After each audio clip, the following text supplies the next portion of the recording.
a, a seguir. Habíamos visto un breve repaso, digamos, un pantallazo de la Europa a principios del siglo XVIII y hablamos de las academias de ciencias prusiana y de San Petersburgo.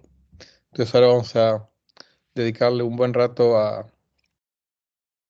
uno de los protagonistas del siglo XVIII en lo que es las ciencias naturales, la filosofía natural, que ya en esta época ya post-newtoniana, ya de a poquito se va a ir transformando a lo largo del siglo XVIII en lo que después vamos a conocer como física y química, ¿no? Y bueno, las matemáticas, digamos, siempre yendo de la mano, cada vez más en esta época. Entonces, bueno, vamos a hablar de Leonhard Paul Euler, este, de origen suizo. Fue bueno, una de las mentes más brillantes de todos los tiempos. Eh, digamos que, un poco para ponernos en contexto, vamos a hablar en las próximas clases sobre, nos vamos a dedicar primero a eh, lo que podemos llamar los grandes herederos de Newton del siglo XVIII, que son Euler, Lagrange y Laplace, todos en gran medida lo que hoy podemos llamar físico-matemáticos, los tres con una sólida formación matemática y al mismo tiempo una sólida formación en, este, en la física newtoniana, ¿no? En la filosofía natural newtoniana, y que llevaron a la física newtoniana a niveles poco imaginados incluso por el mismo Newton, ¿no? Así ahora vamos a empezar entonces a hablar de Euler, am, o Euler, digamos, el mundo hispano muchas veces se lo menciona como Euler. Este, entonces,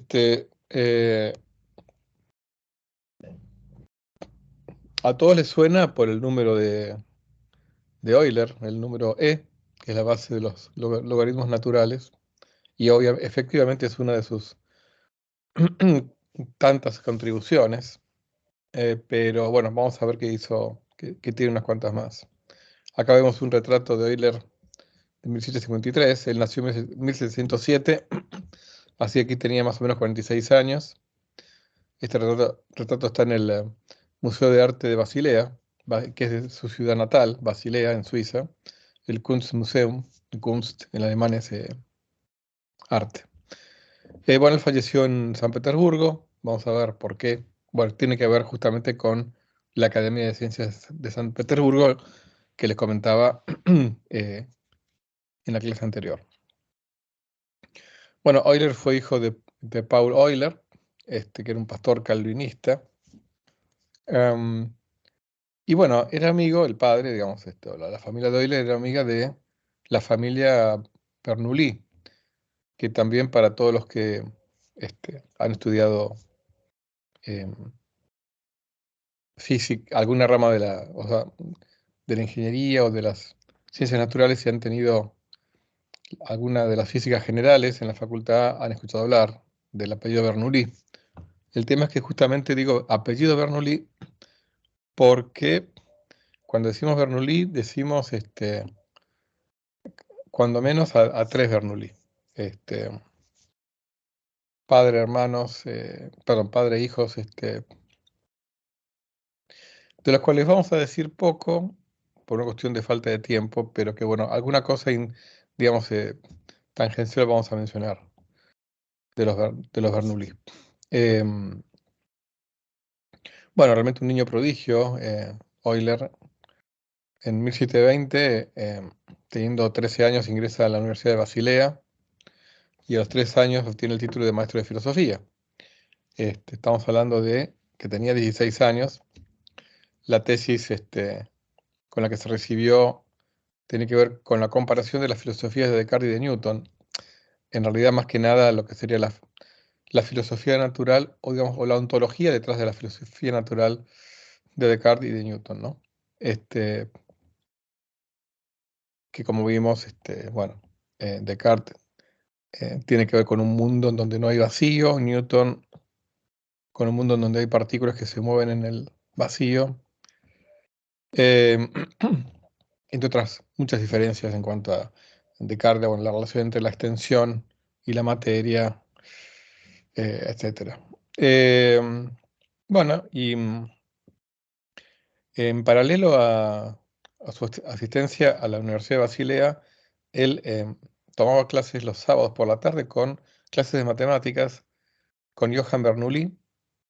Johann es el Bernoulli que hizo, digamos, aportes a lo que es el problema de la braquistócrona, que para los que no lo tienen presente, tiene que ver eh, con, digamos, en una situación física, dados dos puntos, encontrar cuál es la curva que conecta esos dos puntos, eh, tomando la menor cantidad de tiempo, ¿no? Por supuesto que ese problema dependerá de si estamos en presencia o no, por ejemplo, de un campo gravitatorio. Este, y cuando estamos en presencia de un campo gravitatorio, como quizá alguno de los que hayan cursado alguna disciplina, este, alguna física general recordará, tiene que ver con la catenaria, que es una curva matemática. Y la catenaria es el nombre de la curva que describen cuando vemos los cables de luz que conectan postes de luz. Tiene que ver con eso. Bueno, Johann Bernoulli fue el que eh, atacó este problema. Y bueno, él era el profesor particular de matemáticas de Euler los sábados a la tarde. ¿Mm?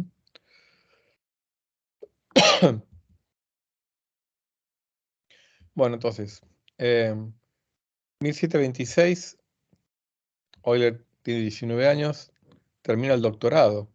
¿Mm? Y el doctorado confecciona una tesis sobre la propagación del sonido,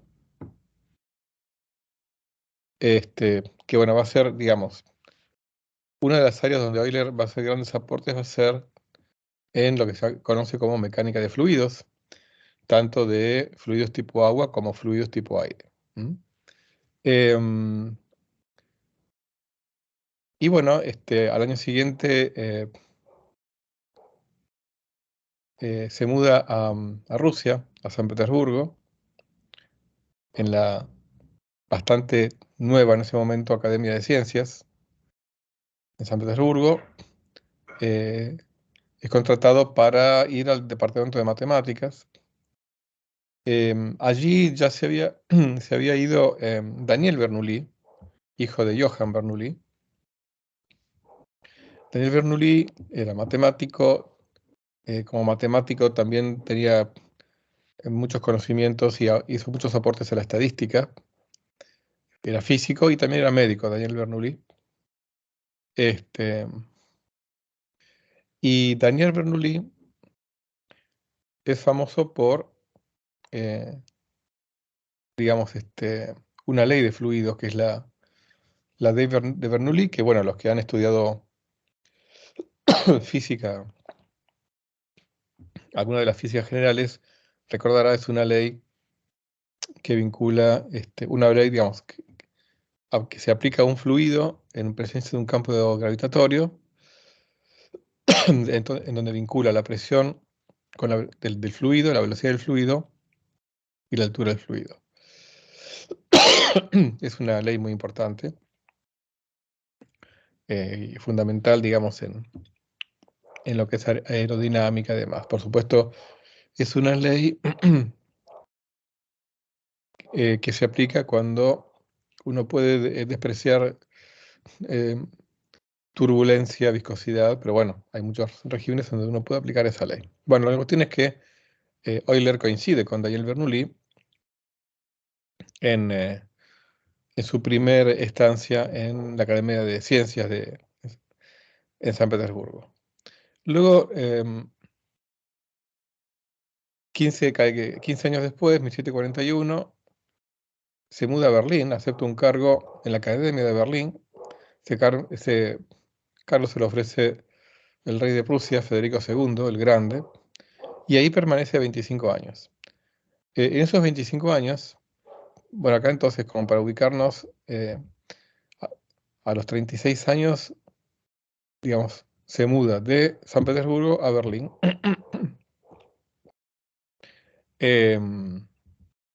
Si bien digo, 34 años.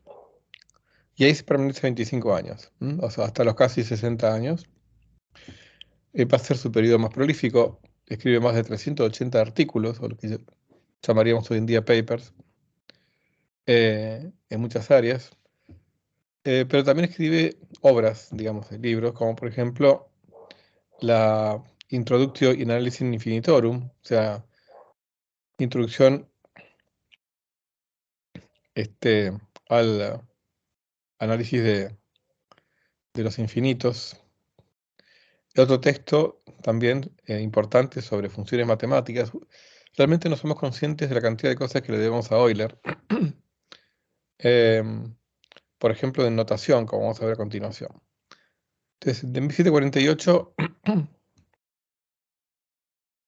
trata esta introducción al análisis de los infinitos, en donde trata sobre funciones matemáticas, el análisis diferencial. Esto es 1748. Y en 1755, otra obra importante, la Institutiones Calculi Differentialis.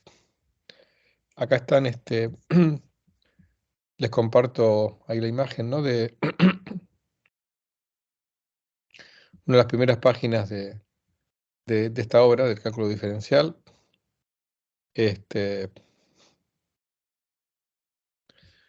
Acá hay una página,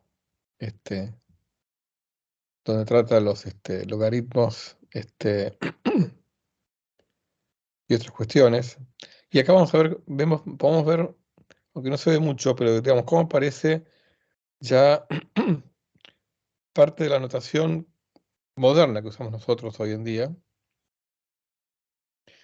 Pues si ustedes van al Principia Matemática de Newton, y ni que hablar si van a los escritos de Galileo, les cuesta mucho más entender el lenguaje matemático, porque la notación todavía le faltaba recorrer un camino hasta llegar a la notación que usamos nosotros hoy en día.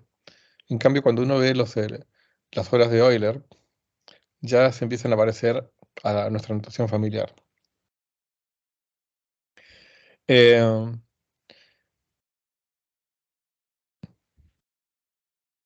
¿Qué pasa? En 1766, Euler ya tenía 59 años, lo invitan para volver a la Academia de San Petersburgo, la acepta esa invitación y ahí permanecer hasta por el resto de su vida. Piensen que él falleció en 1783, fue bastante longevo, o sea que su segunda y última estancia en San Petersburgo va a incluir 17 años. Bueno, y acá vemos otro retrato de Euler. Este es de 1756, 3 años después que este. Este era de Jacob Hartmann, este es también de Jacob Hartmann, nada más que este está en el Museo Alemán en Múnich. Este retrato. Bueno, por ejemplo, ¿qué notaciones introdujo Euler? Nada menos que la notación f de x, que es la que usamos hasta el día de hoy, para denotar una función, y denotar al argumento de la función con la letra x. Que yo no las voy a compartir, pero bueno, las notaciones que usaba tanto Newton como Leibniz eran bastante más oscuras que la que nosotros estamos acostumbrados, ¿no? F de x. Em, entonces, en la obra esta que mencionamos, ¿no? Introducción al análisis de lo infinito, les comparto este fragmento que dice: una función de una cantidad variable es una expresión analítica compuesta de alguna manera de la cantidad variable y de números o cantidades constantes. O sea, lo que está diciendo es lo que sabemos hoy en día. Una función, lo que uno entiende por función, es una expresión analítica, o sea, aparecen lo que hoy en día entendemos por expresión analítica, funciones que por supuesto que desde la época de Euler hasta la actualidad, lo que entendemos por expresión analítica se ha incrementado mucho, porque en la época de Euler las funciones que conocíamos, que se conocían en esa época, tenían que ver con polinomios en la variable x, ¿no? X cuadrado, x cubo, funciones trigonométricas, seno de x, coseno, tangente, logaritmo, exponencial de, pero bueno, a lo largo del siglo XVIII y el XIX y el XX se fueron descubriendo otras funciones mucho más complicadas de describir. eh, bueno, los que han cursado materias de los años avanzados de carreras de matemática, de física, conocerán un poco más, como esos polinomios de Legendre, o las funciones de Bessel, o de Hankel, bueno, eh, se han ido incorporando una cantidad muy grande de funciones, ¿no? Entonces, eh, ahora igual les comento, como comentario al margen, que, digamos, no es trivial analizar el mundo de las funciones, o el espacio de las funciones, ¿no? Desde un punto de vista moderno. Nuestra comprensión se ha ampliado enormemente, eh, pero bueno, si uno quiere profundizar sobre lo que es el análisis funcional, se va a dar cuenta que es un mundo realmente inabarcable. Pero bueno, volviendo a Euler, esta noción, ¿no?, de la función como expresión analítica donde aparece la variable, o sea, x, pongámosle, y, y también aparecen cantidades constantes. Por ejemplo, no sé, la función seno de x es una función, la función 3 por seno de x más 4 es otra función, donde además de aparecer el símbolo de la función seno de x, aparece el número 3 y el número 4, por ejemplo, ¿no? Bueno, entonces, todos estos aportes tienen que ver con eso, ¿no? O sea, de introducir un lenguaje que es el lenguaje que usamos hasta el día de hoy, ¿no? Bueno, como les comenté, yo hablé de seno de x justamente por ejemplo, la notación moderna, cuando llamamos seno de x, también la introdujo Euler. ¿Mm? O sea, que escribir seno, abrir paréntesis, poner la x, cerrar paréntesis. Em, el número de Euler, que es el número E, que hoy en día lo denotamos con la letra E, este, que es la base lo que llamamos logaritmo natural. No voy a entrar en eso ahora, ¿no? Eso ustedes lo ven, o los que estudian ciencias exactas lo ven en las materias de análisis matemático, ¿no? ¿Cuál es el fundamento del número E? Pero bueno, Euler hizo grandes contribuciones a entender este número. Em, Otra notación que introdujo es la letra sigma mayúscula, la letra griega, como símbolo de sumatoria, y también la letra I latina, minúscula, para referir a la raíz cuadrada de menos 1, ¿no? La unidad imaginaria que, bueno, eh, como entidad ya hacía, digamos, un tiempo que había sido introducida, aunque la notación de llamarlo I se debe a Euler. Eh, Otro fragmento, ¿no?, de Introducción al análisis de lo infinito. Dice, nos gustaría dar un valor para z tal que e a la z es igual a y. Este valor de z, en tanto se ve como una función de y, se llama logaritmo de y. ¿Mm? En este caso diríamos logaritmo de y en base a, ¿no? O sea, z. Bueno, todo esto son cosas que uno las estudia hoy en día, pero Euler contribuyó a dejarlas bien en claro, ¿no? La noción del logaritmo. No hemos hablado de Napier, que es el padre, digamos, de los logaritmos por falta de tiempo, pero bueno, Napier eh, digamos, vivió casi un siglo antes que Euler, pero bueno, fue Euler el que le dio un poco la notación y el fundamento y la clarificación definitiva a la noción de logaritmo. Otra contribución importante de Euler es aplicar las matemáticas a la física, ¿no? Lo que hizo fue sacar lo mejor de los enfoques y de las notaciones en lo que respecta al análisis matemático de Leibniz con el método de fluxiones de Newton, eh, introduciendo la notación moderna para lo que es la noción de derivada, ¿no? Eh, aunque la notación de Leibniz era más clara y se acerca más a la notación moderna que la de Newton, Euler es como que le dio un empujón más en pos de la claridad. Eh, Todo esto con fines de potenciar el uso de estas herramientas matemáticas para atacar problemas físicos, ¿no? Muy variados. Es muy sorprendente, pero lo que se conoce como series de Fourier, que como su nombre lo indica, se atribuye a Fourier, un físico matemático francés.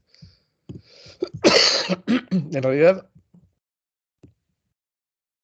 esa noción ya la había empezado a desarrollar Euler.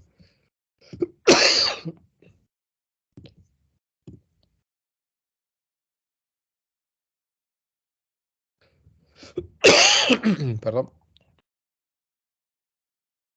Em, pero bueno, no voy a entrar en detalle con las series de Fourier.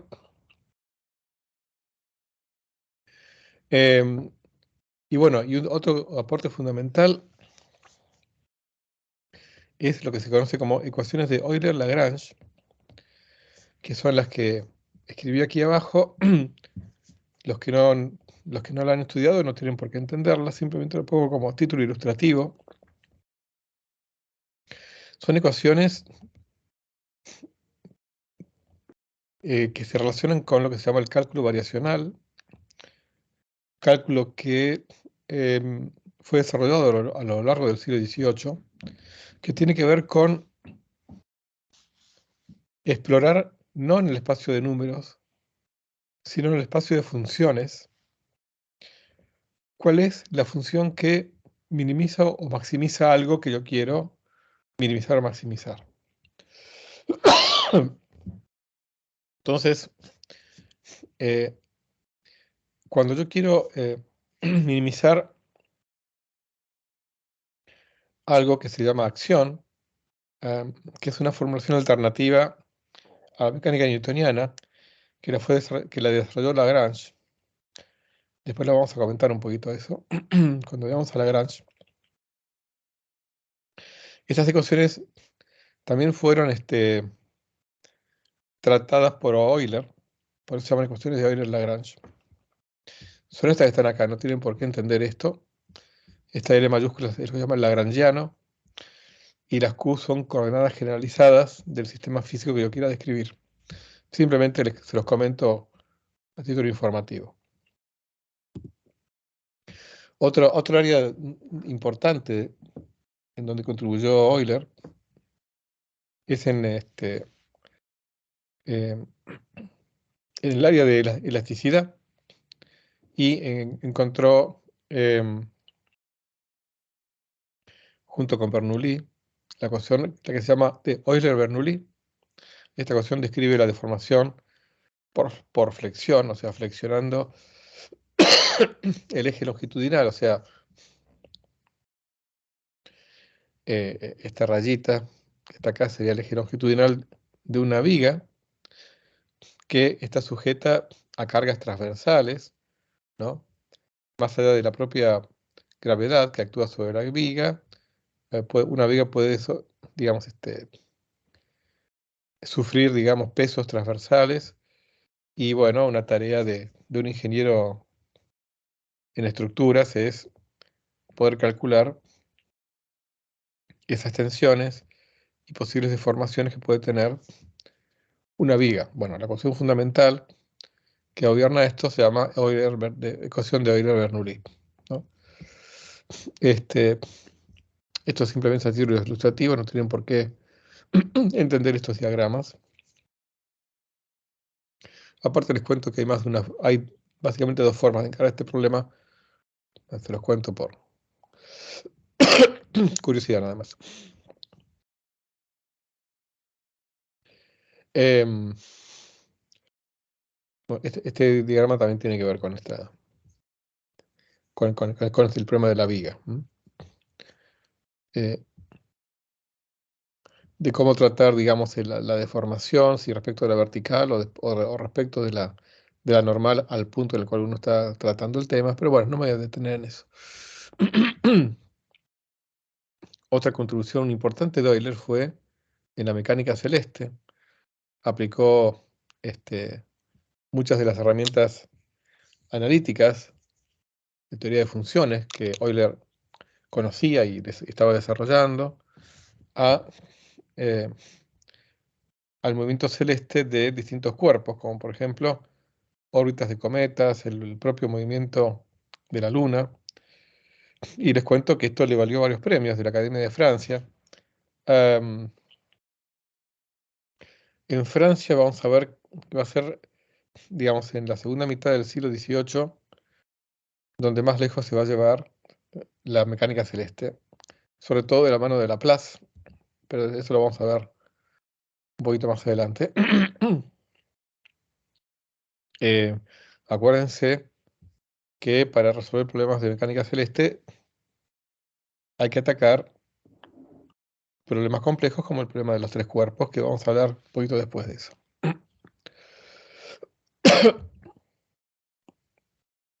Bueno, y quizá a nivel física, aparte de las ecuaciones de Euler-Lagrange, la ecuación más famosa de Euler, o las ecuaciones más famosas de Euler, son las ecuaciones que llevan su nombre a solas, ¿no? Las ecuaciones de Euler que se aplican a fluidos, que son estas que están acá. Los que no las vieron o no conocen tanto de matemáticas avanzadas no tienen por qué entenderlas. Simplemente déjenme decirles algunas cuestiones, eh, algunas cuestiones cualitativas, ¿no?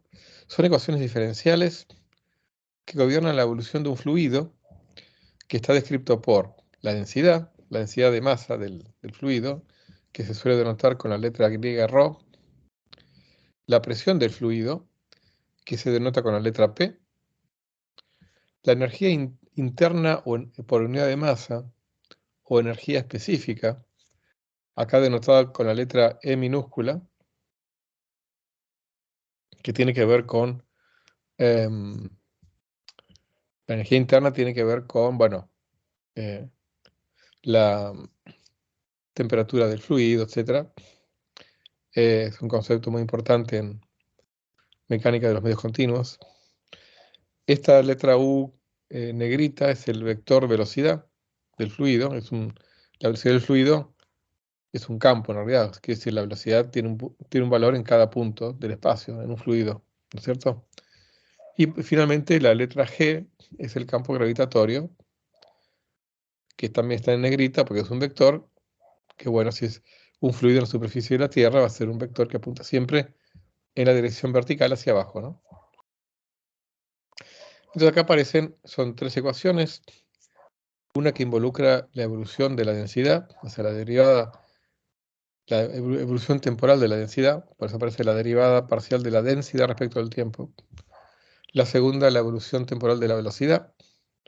La tercera, la evolución temporal de la energía interna.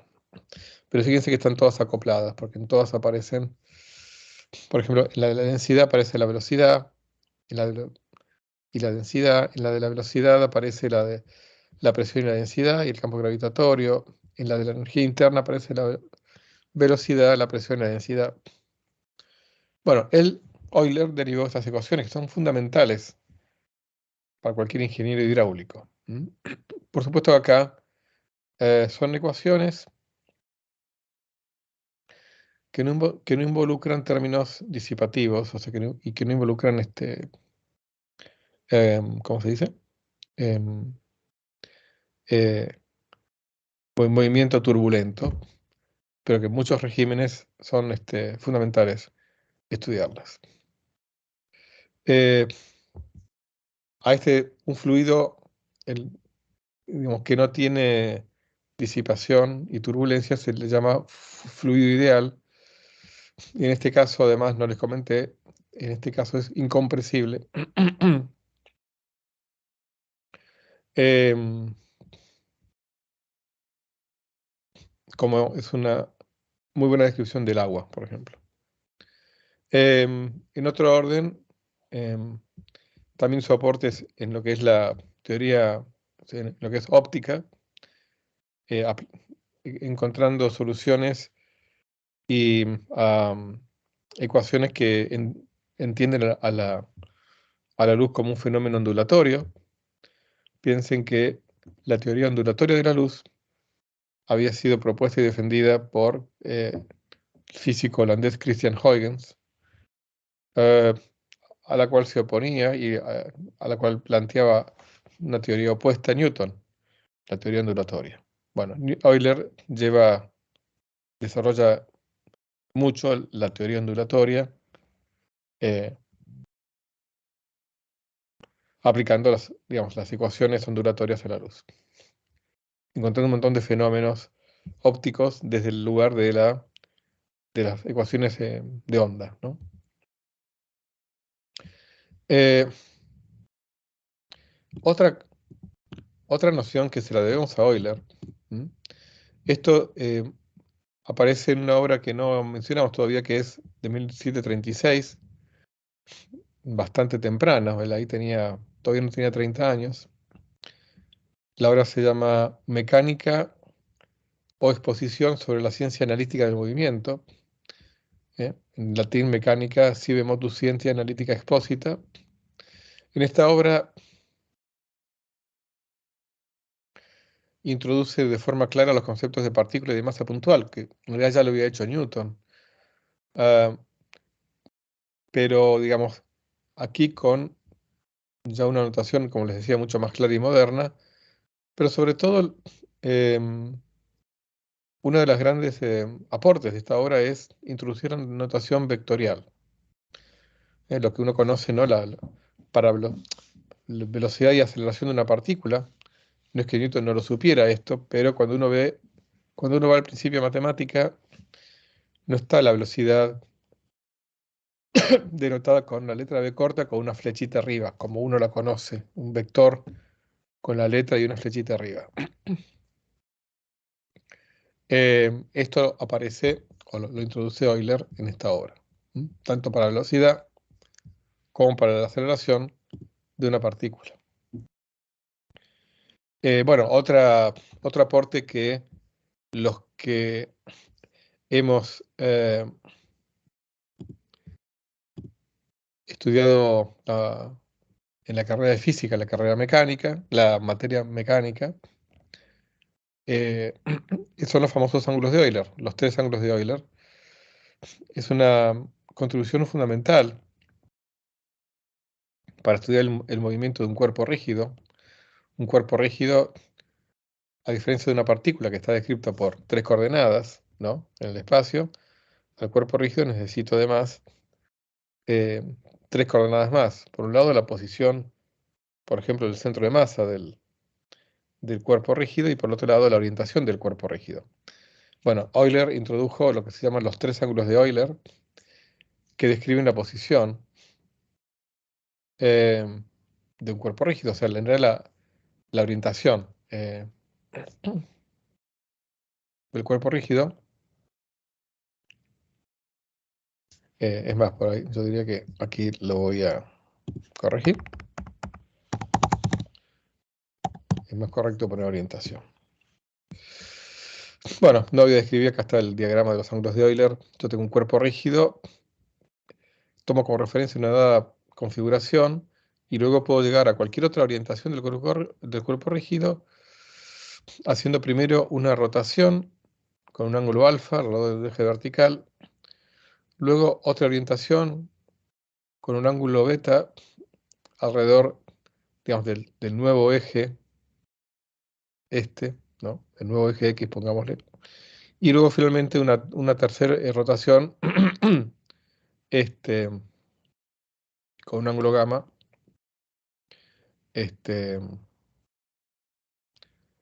alrededor de lo que sería el nuevo eje Z, ¿no? Pero bueno, no tienen por qué entender lo que estoy diciendo, simplemente para ilustrar un poquitito este diagrama. Bueno, otro aporte importante es lo que se llama el teorema principal del movimiento, que también se debe a Euler, que según el teorema ese dice que todo cuerpo rígido em, que se mueve arbitrariamente, o sea que tiene un movimiento de traslación y otro de rotación, el